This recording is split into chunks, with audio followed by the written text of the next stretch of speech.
Maharajah Tours, run by Craig, and it is a bespoke, I think is the right word for it, a bespoke tourism venture that will take you to one of the most interesting places in the world and take care of it all for you and give you a great experience. Craig, lovely to have you back. Now, when did we first meet? A couple of years ago? Year before last?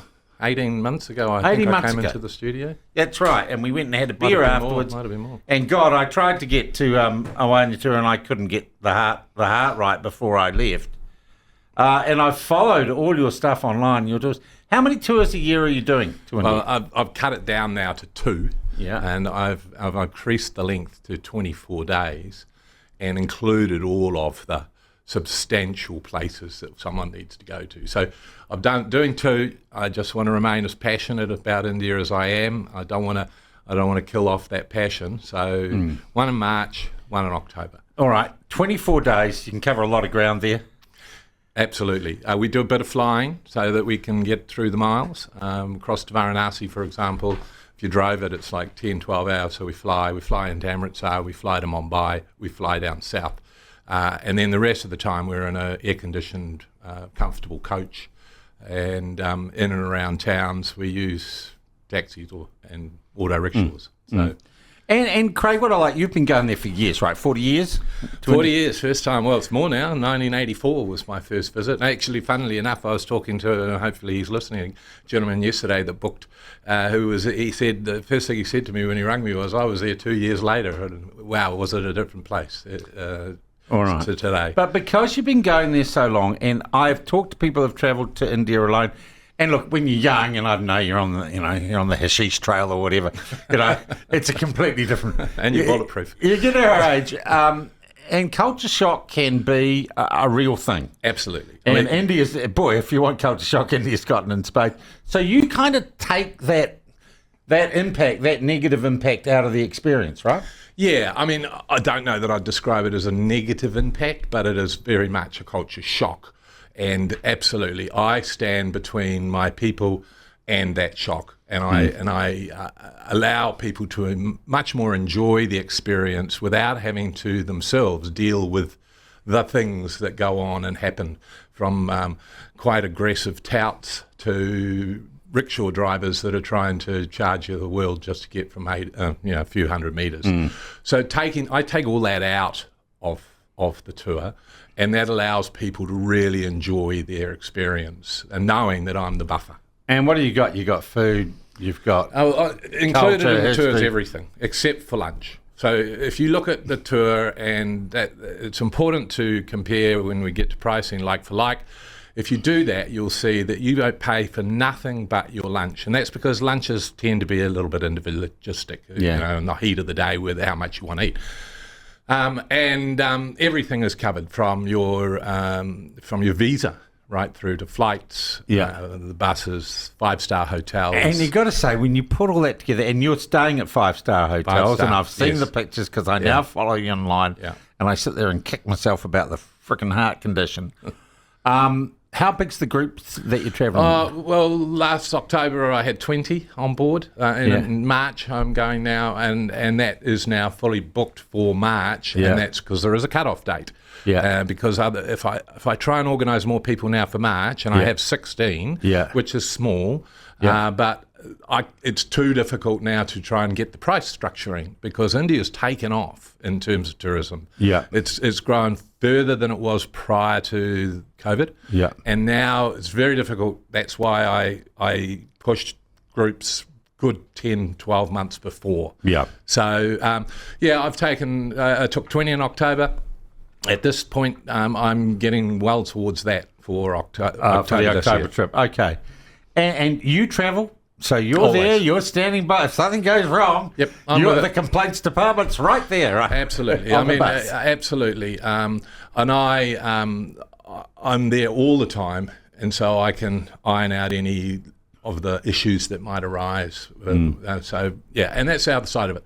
The tours are very intimate in terms of they're small enough for everybody to get to know everybody, and we all eat together in the evenings, every evening. Those meals are all included, and people really get to know each other. The tour I had in October, a fabulous group, they're all still communicating on WhatsApp together when they've got home, sending pictures of their lives. Describe your typical tour, the person who comes with you. How old are they? Well, it's 50 plus, so I only market to...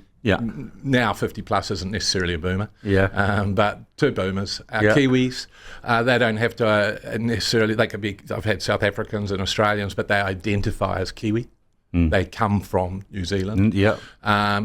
Interestingly, I was doing a little bit of a marketing exercise of where my people were coming from, and surprisingly, only 8 to 9% were out of Auckland region.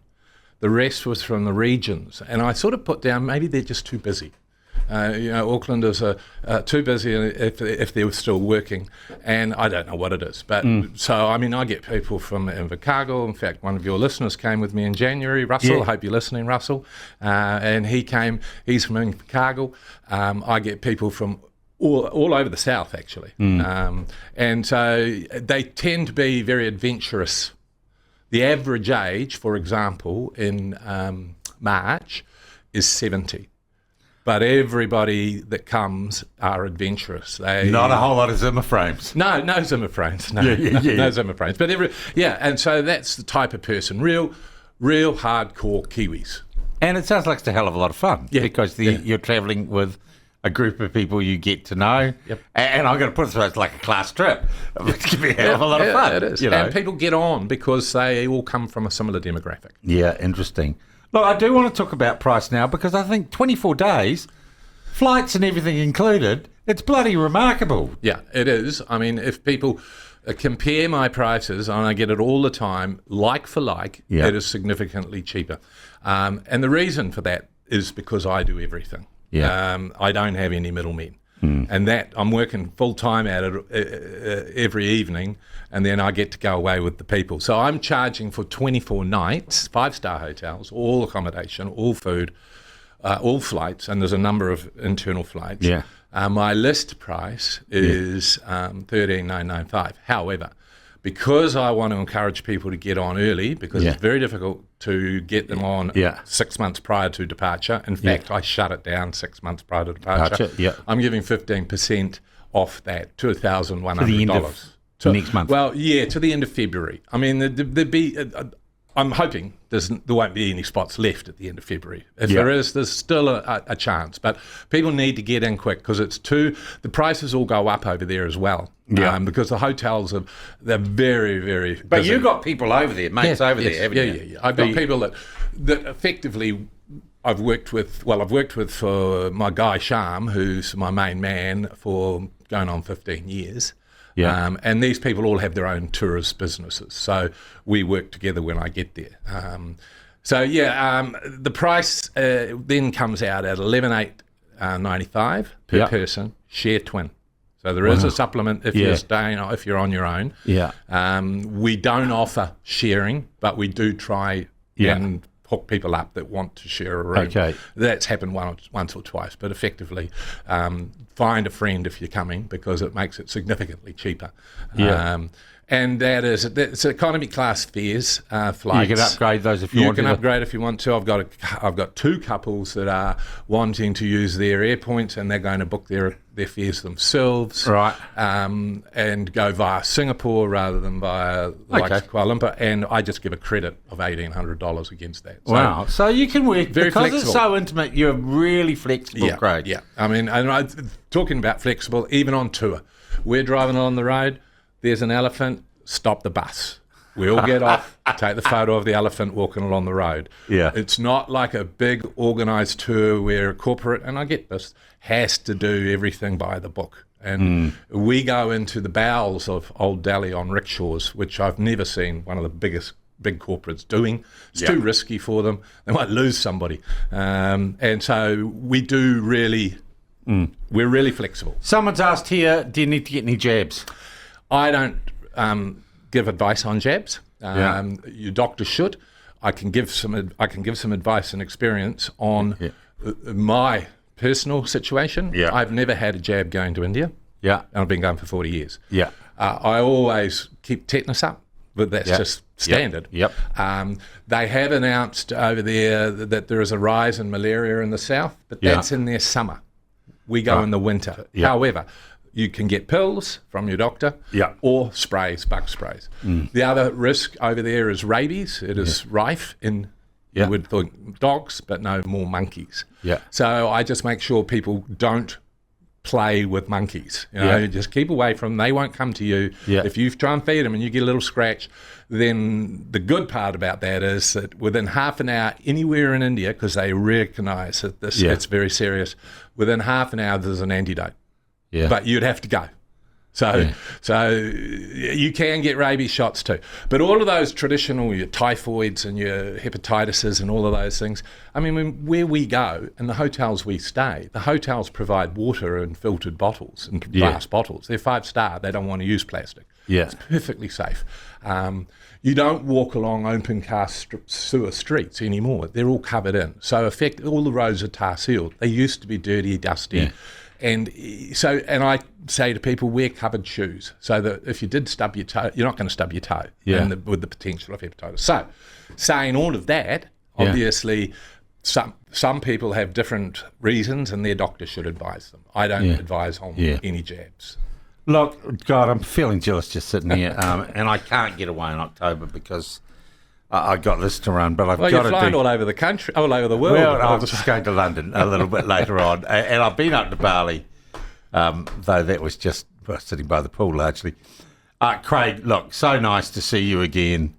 And how do people get in touch? So all through my website, rather than me giving phone numbers and email addresses, the website has it all, and it's easy. www.maharajahtours.co.nz. Maharajahtours.co.nz. Now, I spell Maharajah with an H, J-A-H. Yeah. However, I own both those websites. Okay. So if you misspell it, you're still going to get there. And in there's an info, click through an info, free information, and I send out hard copy straight away with all of the glossy magazines. No, I've seen stuff. It's amazing. It's amazing the background you give to what you do. But if you want to go this year... Yeah, get in quick. Get in quick. I mean, there's a discount, couple of grand off. 15%, yep. 15% off up till the end of Feb.